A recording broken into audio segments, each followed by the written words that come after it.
a special report. Queens in lockdown. And I just want to warn you, we're not in lockdown in Toronto anymore because there's construction going on outside, son of a gun. Anyway, we picked up where episode 4 left off, with the Queens twisting in a wind of questions. The siren was going off, the production team assembled, and then the cameras went off. And we cut to phone selfies of the Queens having no idea what was going on because, well, they'd already been in a lockdown of sorts filming.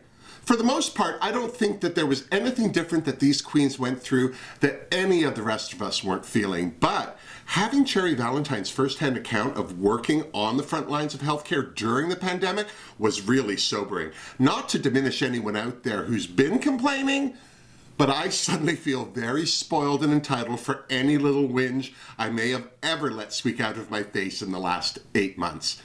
Ever. But in all seriousness, if you have someone in your family or bubble working in healthcare right now, buy them a present. If you don't know anyone personally and you can afford it, buy your local ER or medical center a carafe of coffee and a box or 6 of donuts. Let them know they're appreciated.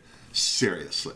During this video diary, we got to meet the Queen's pets, or whatever Joe Black calls that spawn of Satan that's constantly clawing at her throat. I'm kidding. Klaus is adorable. She'll steal your breath, Joe!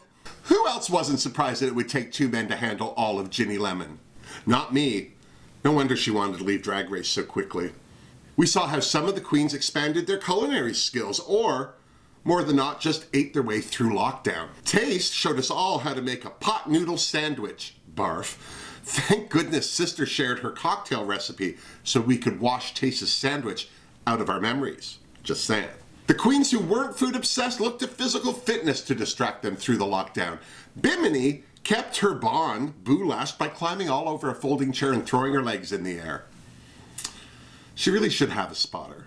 Ahura did whatever this is supposed to be. I'm guessing that she's recreating the chainsaw mascara chase scene from Priscilla, Queen of the Desert. But I'm guessing. Tia eschewed the physical and flexed her mind by learning Dutch. Or at least she tried to, so she could watch Drag Race Holland. But as we've all learned, Dutch is hard. And that dress was still disappointing in any language.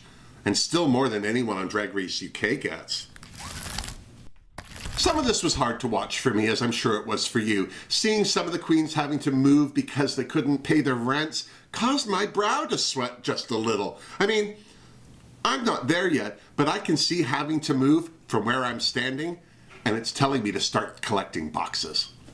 Taste was one of those Queens who had to move, but was able to move in with Ahura, which answers that whole roommates question I was having.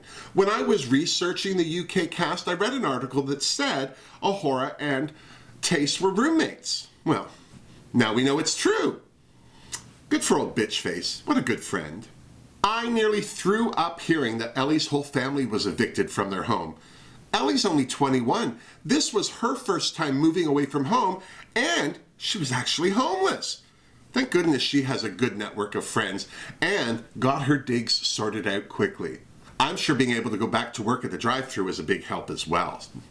There was also a lot of talk about depression and how all the Queens were dealing with it. Bimini talked about missing not only working, but going out to the clubs, and how important they were to queer culture in general, because they were safe places for these kids to find themselves. And I thought that was very eloquent. It impressed me, not because I think Bimini's stupid. I just forget she's smart. Of course, the hardest thing about this report to watch was poor Veronica being taken over by her depression.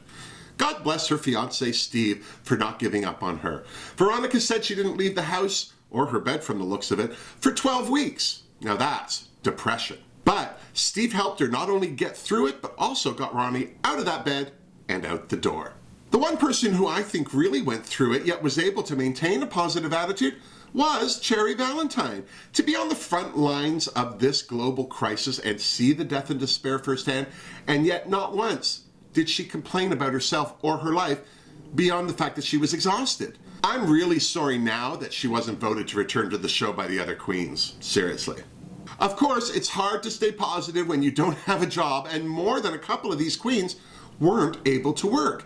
Keep in mind that all of these Queens invested their time and money to get ready for season 2 of Drag Race. And then they only filmed 4 episodes before the whole thing got shut down. Most of these queens were broke before the lockdown even began, so those that were lucky enough to stay employed certainly had an easier time of it, but the ones who didn't struggled. I have to say, I was impressed by how some of the queens, particularly Joe Black, adapted to digital performances. If the world couldn't come to their show, then they were going to bring their show to the world. Good for them. One thing that I was very impressed with was Bimini's drag. Where was this look 7 months ago? Or this one? Seriously. But no one had it worse than Ellie and Lawrence. Scotland's lockdown was severe. They didn't have their restriction lifted like the rest of Britain. Bless those wee haggis.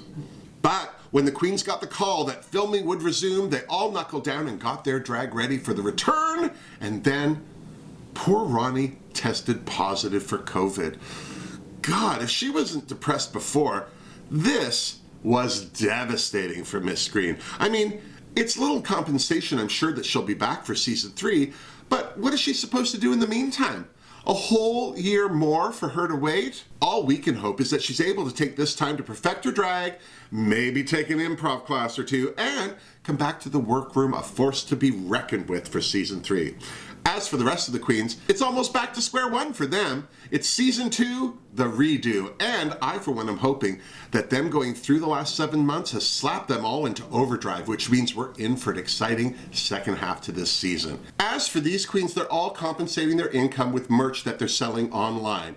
So, if you can, support them. Show them your love and buy a t-shirt or something from them. I wanted to buy one of Tia's basic shirts, but because I'm in Canada and our money is basically worth nothing on an international level, it would have cost over $70, so I had to pass. But seriously, check these queens' websites and Instagrams. Buy what you can afford, or better yet, send them a tip for all the entertainment they've given you so far. Or attend one of their digital shows and tip them there. I, for one, know firsthand how helpful a tip from a fan can be. I'm not kidding. Every time I receive a tip of any size, I'm beyond grateful and thrilled. So, share the love is what I'm saying. How about you? If you're like me, this video diary wasn't a surprise. We've all been through some hard times. But how did you feel watching it? I know it humbled me on one level, but it also renewed my faith in the human spirit. Seeing these queens do what they need to do to maintain their art, it was touching for sure.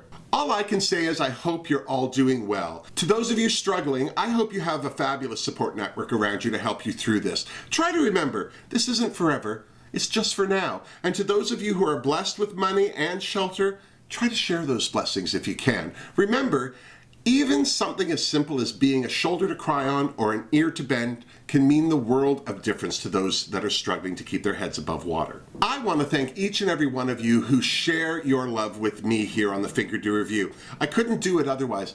And I'm not just talking about financial support, even though that's a huge help. I'm talking about those of you who like my videos and have subscribed to my channel. You have no idea how that warms my heart. I'm also talking about those of you who take the time to message me here on the tubes. I try to answer everyone, and let me tell you, that goes a long way to making me feel less alone, and I truly hope it does the same for you.